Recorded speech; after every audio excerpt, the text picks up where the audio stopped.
Inilah hasil akhir uji coba Timnas Indonesia U23 versus Uni Emirat Arab U23 2024. Ya, inilah 4 negara raksasa Asia yang kini waspadai progres Timnas Indonesia. Nomor 1 adalah Jepang.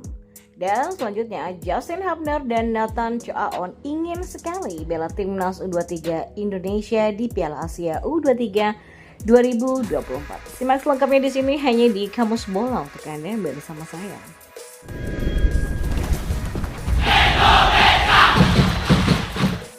Laga Timnas Indonesia U23 versus Timnas Uni Emirat Arab U23 jelang Piala Asia 2023 dapat diketahui di akun X Timnas Indonesia yaitu @timnasindonesia.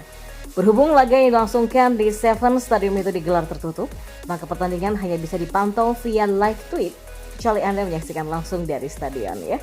Ya, di tahun 2024 ini Uni Emirat Arab U23 belum pernah menang. Jangankan menang, imbang pun Uni Emirat tak pernah merasakannya. Nah, Timnas Indonesia U23 akhirnya menangkan pertandingan 1-0 atas Timnas Uni Emirat Arab dan menambah penderitaan Timnas Uni Emirat Arab U23 setelah kalah dengan beruntun. Kali ini Sinteyong menurunkan skuad sesungguhnya yang berlaga di Piala Asia U23 dan atas kemenangan ini tentu saja akan menjadi angin segar bagi skuad Garuda Muda untuk menatap Piala Asia U23 2024 di Qatar nanti. Ya, sebanyak 4 negara raksasa Asia kini waspadai progres Timnas Indonesia. Hal ini karena peningkatan permainan skuad Garuda yang kalau terus dilanjutkan maka akan menjadi kekuatan baru persepak bolaan Asia mendatang. Seperti diketahui, Timnas Indonesia tidak henti-hentinya membuat kejutan bagi tim-tim besar Asia. Ya, di awal 2024 ini saja, skuad asuhan Sinteyong berhasil mengimbangi permainan tim raksasa Asia dan sukses melaju ke babak 16 besar Piala Asia 2023. Kemudian di kualifikasi Piala Dunia 2026, Timnas Indonesia juga sukses meraih 2 kemenangan meyakinkan atas Vietnam. Hal ini membuat peringkat Indonesia di ranking FIFA naik menjadi 8 peringkat menjadi 134. Belum lagi jika berhasil mengalahkan Irak nanti di kualifikasi Piala Dunia 2026 pada bulan Juni, maka peringkat Indonesia akan melejit ke 120-an. Ya, sebuah catatan yang luar biasa untuk diraih sebuah negara yang baru memulai progres beberapa tahun belakangan. Selain karena taktikal dari Sinteyong, progres luar biasa cepat Timnas Indonesia ini juga tidak lepas dari peran pemain diaspora yang dinaturalisasi. Kedatangan pemain seperti Tom Hayes, Sandy Wallace, Jay Itzes, dan lainnya terbukti memberikan dampak yang positif. Kedepan Timnas Indonesia juga masih belum puas dengan komposisi dan prestasi yang ada. Sinteyong dan PSSI pun masih memburu banyak pemain keturunan untuk bisa dinaturalisasi. Melihat perkembangan Timnas Indonesia yang begitu masif ini, maka sederet tim-tim kuat Asia pun mulai mewaspadai kekuatan Indonesia di masa depan. Dan berikut adalah 4 negara raksasa Asia yang kini mewaspadai progres Timnas Indonesia.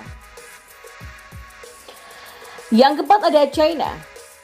Ya, negara pertama yang mewaspadai perkembangan Timnas Indonesia adalah China. Media asal negeri tirai bambu Newspaper 163 bahkan menyebut jika perkembangan Indonesia seperti roket dan akan siap menjadi raja ASEAN yang baru. Lalu yang ketiga ada Korea Selatan. Ya, negara asal Sinteyong, Korea Selatan juga mulai mewaspadai progres Timnas Indonesia. Menilik penampilan di Piala Asia kemarin dan penampilan skuad Garuda, media asal Korea Selatan net.com bahkan menyebut jika Piala Dunia bukanlah hal yang mustahil lagi bagi Indonesia. Ini adalah pertama kalinya dalam 16 tahun Indonesia bisa lolos ke turnamen Piala Asia sejak tahun 2007 lalu. Ketika mereka menjadi tuan rumah, tim ini menunjukkan kepada tim-tim Asia bahwa mereka adalah kekuatan yang harus diperhitungkan.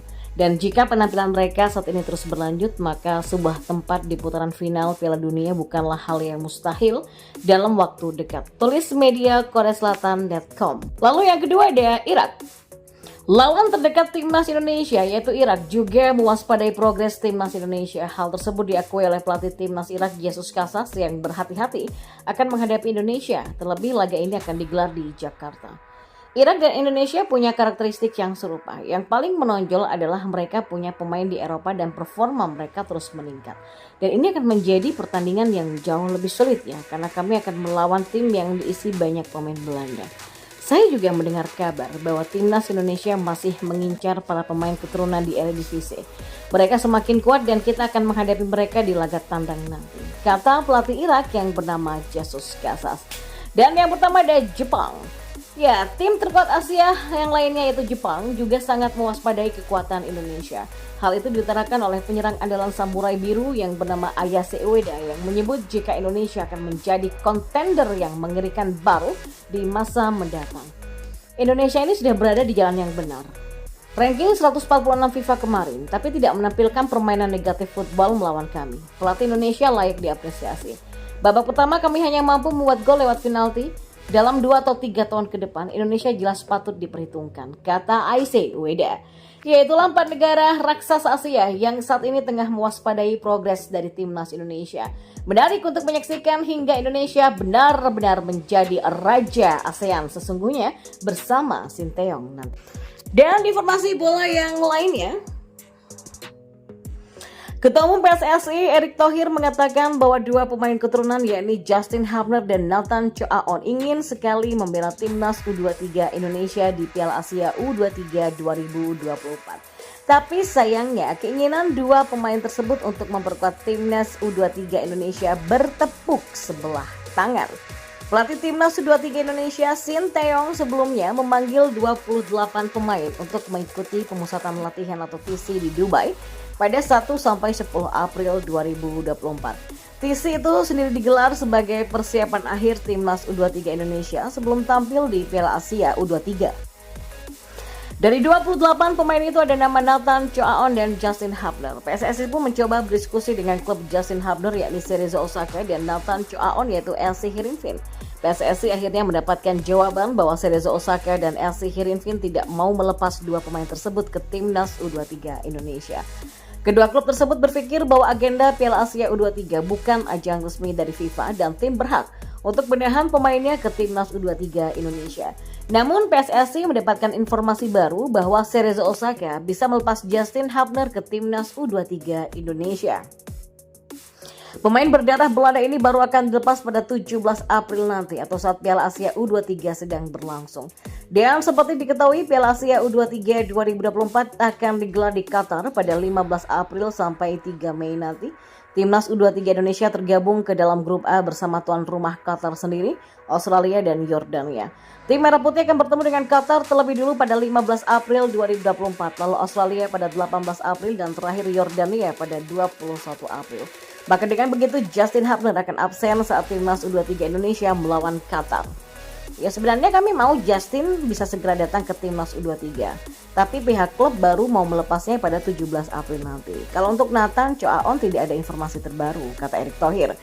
Erick Thohir juga mengatakan sebenarnya kedua pemain ini sudah berhasrat ingin membela Timnas U23 Indonesia. PSSI pun harus mengikhlaskan kedua pemain itu yang tak bisa datang ke Garuda Muda. Justin Hubner dan Nathan Choaon itu ya ingin sekali bermain. Ya memang karena mereka itu kan kini statusnya sedang dipinjamkan dari klub aslinya. Jadi dinamika ini pasti terjadi ya. Tapi saya kembalikan ke Timnas U23 Indonesia karena ini sepak bola yang bermain itu kan 11 orang bukan 2 orang saja, kata Erick Thohir. Erick pun berharap meski tanpa 2 pemain tersebut, kekuatan Timnas U23 Indonesia tidaklah berkurang. Rizky Ridho dan kawan-kawan harus tetap fokus menjalani pertandingan hingga mencapai target lolos ke babak 8 besar Piala Asia U23. Jadi dengan tim yang ada saat ini ya mereka harus siap-siap bermain dan melihat lawan-lawan di depan mata mereka. Pungkas Erick Thohir.